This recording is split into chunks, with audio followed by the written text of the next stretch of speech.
So now we need to ask, are there any current developments in this area, any big cases? And the answer is yes. In fact, the Supreme Court recently decided Burgess v. Tompkins, which was a case about Miranda warnings. As you know, when the police arrest a suspect, before they question them, they need to give them their Miranda rights and ask them if they wish to speak to an attorney.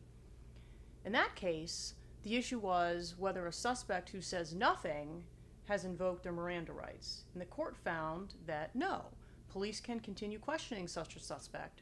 So this guy was quiet for quite some time and then occasionally giving some one-word answers to police questions. Well, they were okay. They could keep questioning him. However, this case has raised a lot of interesting issues about Miranda warnings, interrogation, what the police should and shouldn't be doing when they bring suspects in for questioning. It also raises a lot of issues about contamination, which we touched on before, and what information the police are giving to suspects during questioning. So, similar to our false confessions case, the Miranda warnings issues really cause police departments to rethink how they're doing interrogations, how they're giving Miranda rights. If you have a suspect who doesn't speak English or who doesn't seem to understand, is a signed Miranda waiver sufficient? There are a lot of very complex issues around Miranda rights, but they all really lead to the same place, and that is police departments and other people that are doing questionings need to be cautious, and they need to really focus on sticking to the rules when they do interrogations.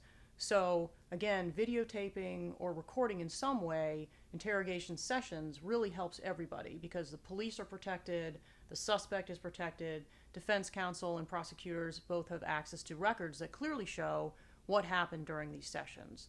And I think basically that's a very positive result that's come out of both the Miranda rights cases and the issue of false confessions, that we have police departments and other agencies working to try to make sure that everything's on the up and up, that they have some record of their interrogation sessions, and it makes it a lot easier for everybody. Because the bottom line is, with false confessions, if the wrong person confesses for whatever reason, what do you got? You got a bad guy still on the street, still committing crimes. You haven't really solved anything. And despite what we see on TV shows like Law and Order, a confession, while it seems to be the holy grail and, oh, we're done, we can move out now, that's not always the case. So this really is quite an interesting issue that we expect to see more of in the future.